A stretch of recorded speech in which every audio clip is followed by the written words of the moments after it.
जो औरत दिया जलाते समय करती है यह गलती, उसके घर से चली जाती है लक्ष्मी और धन दौलत। अपने घर के मंदिर में दिया बाती तो करते हैं ना, कभी कभी मंदिर भी जाते ही होंगे और मंदिर में दिया भी जलाते ही होंगे।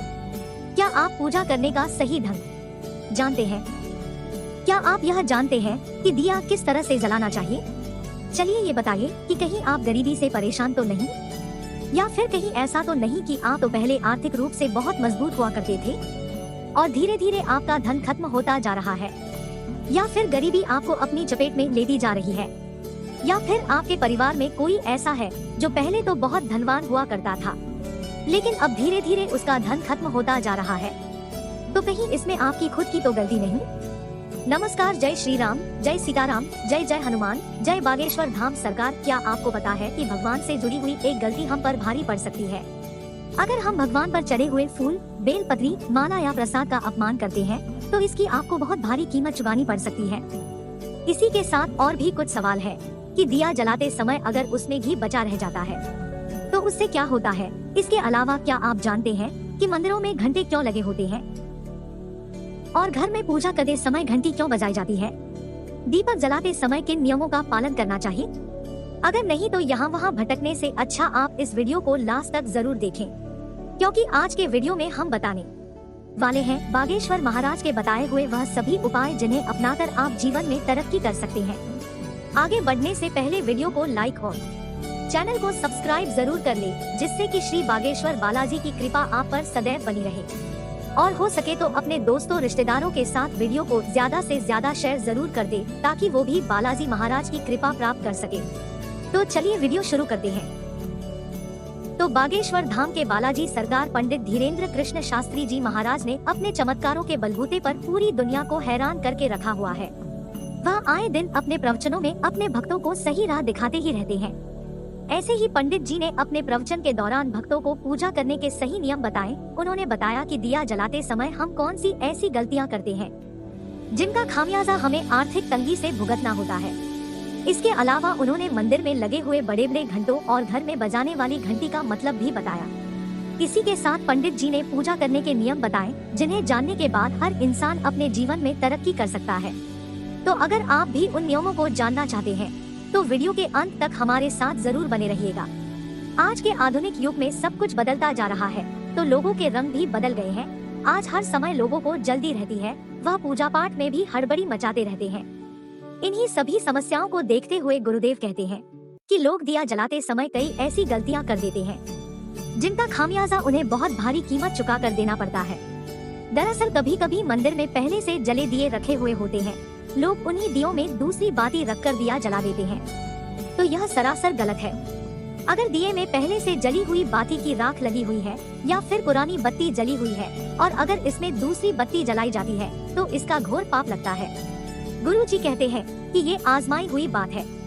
आप एक बार ऐसा करके देखिए, आप 15 दिन तक व्यापार में कोई कमाई नहीं कर पाएंगे। भले ही आपके पास कुबेर का गड़ा हुआ खजाना क्यों ना हो, वह खजाना 15 दिन तक के लिए बिल्कुल बेकार हो जाएगा। आपका काम धंधा ठप पड़ जाएगा। तो जो लोग यह शिकायत करते हैं कि उनका व्यापार 15 दिन अच्छा चलता है, 15 दिन नहीं चलता, तो यकीनन वह कुछ ऐसी ही गलतियां करते हैं। तो अगली बार दिया जलाते समय ध्यान रखें कि कभी भी पुरानी दिए में अगर जली हुई बत्ती है या पुरानी बत्ती की राख लगी हुई है तो उसमें अपना नया दिया बिल्कुल ना जलाएं। इसी के साथ अगली बार मंदिर में जल्दबाजी न करते हुए थोड़ा धीरज से काम लें और नई बाती रखकर ही नया दीपक जलाएं। एक और बात का खास ख्याल रखें कि कभी भी पहले से जल रहे दीपक से दूसरा दिया कभी भी ना जलाएं।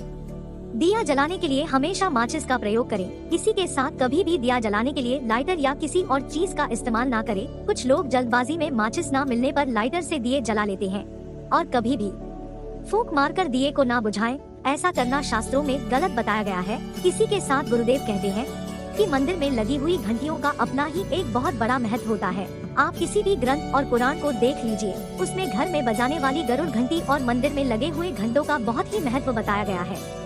तो जब भी हम पूजा करते हैं तो घंटी जरूर बजाने को कहा जाता है। ऐसा क्यों? क्या कभी सोचा है आपने?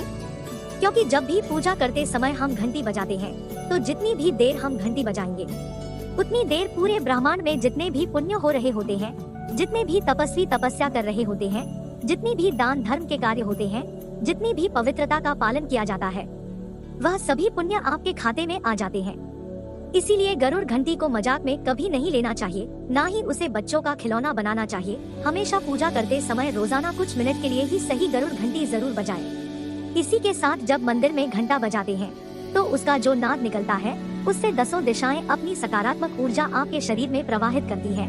इसीलिए मंदिर में जाते समय घंटे को बजाते समय यह ध्यान रखें कि इससे आपके कितने सारे पुण्य जुड़े हुए हैं। इसी के साथ गुरुदेव ने यह भी कहा कि जब भी मंदिर के पट बंद होते हैं या भगवान आराम कर रहे हो तब भी हमें कभी भी घंटी नहीं बजानी चाहिए, क्योंकि अगर ऐसा करते हैं तो हमें 12 ब्राह्मणों के भूखा रहने का पाप लगता है, जो कि दुनिया के बड़े बड़े पापों में से एक है। क्योंकि ब्राह्मणों को कृष्ण जी ने ईश्वर के समतुल्य बताया है, तो ब्राह्मणों की निंदा करना, ब्राह्मणों को भूखा रखना एक महापाप के समान है। इसके अलावा गुरुदेव ने यह भी कहा कि अगर आप शिवलिंग पर जल चढ़ाने के लिए जाते हैं और उन्हें अर्पित करने के लिए अगर आपको बेलपत्र नहीं मिलते तो जो पुराना बेलपत्र शिवजी पर चढ़ा हुआ हो आप उसे धोकर दोबारा से शिवजी पर चढ़ा सकते हैं, लेकिन पुष्प के साथ आप ऐसा नहीं कर सकते। अगर किसी भी देवता पर कोई फूल चढ़ा हुआ है और भले ही वह एकदम सुंदर दिख रहा हो तो भी आप उस पुष्प को दोबारा से उठाकर भगवान को नहीं चढ़ा सकते, क्योंकि एक बार चढ़ने के बाद वह दोबारा पूजा करने योग्य नहीं रहता। इसी के साथ गुरुदेव ये भी कहते हैं कि कभी भी चोरी किया हुआ किसी के बगीचे से बिना उससे पूछे तोड़ा गया या फिर बिना मोल चुकाए पुष्प प्रभु को नहीं चढ़ाना चाहिए, इसका भी आपको बहुत भारी नुकसान चुकाना पड़ता है। इसी के साथ गुरुदेव ने यह भी बताया कि भगवान से जुड़ी हुई हर चीज का अपना एक मूल्य होता है। अगर हमें भगवान के मंदिर से पुष्प माला और प्रसाद मिलता है और आप उसे ऐसे ही कहीं पर भी पटक देते हैं या किसी को दे देते हैं तो भी इसका आपको नुकसान उठाना होगा। जब भी भगवान के प्रसाद का अनादर किया जाता है तो आपको उसका नुकसान उठाना होता है। गुरुदेव जी कहते हैं कि अगर आपको मंदिर से प्रसाद दिया जाता है तो आपको तुरंत ही उसे खा लेना चाहिए या फिर किसी को बांट देना चाहिए। गलती से भी उसका अपमान ना करें, क्योंकि प्रभु के प्रसाद का अपमान प्रभु के अपमान के बराबर है और आपको इसका खामियाजा भुगतना होता है। तो यह ध्यान रहे कि मंदिर से मिली हुए पुष्प माला और प्रसाद का अपमान कभी ना करें। अगर आप उसका सम्मान करने के सक्षम नहीं हैं, तो आपको वह प्रसाद लेने की कोई जरूरत नहीं है। एक अंतिम बात जो गुरु जी ने अपने भक्तों को बताई वह यह थी कि हम जब भी किसी वृक्ष की पूजा करने जाते हैं, चाहे वह पीपल हो या वट वृक्ष हो, तो जब भी दिया लेकर जाएं, तो उसमें उतना ही घी हो जितना आपके पूजा करते समय जल सके। क्योंकि अक्सर हम पूजा करके चले आते हैं और हवा से जब वह घी का भरा हुआ दिया जल नहीं पाता तो उसमें घी ऐसे ही पड़ा रहता है और आपकी ये गलती आपको बीमारियों की सौगात दे सकती है। आप कितना भी इलाज करा लीजिएगा, लेकिन अगर आपने ऐसी कोई गलती की है तो आप कभी भी ठीक नहीं हो सकते।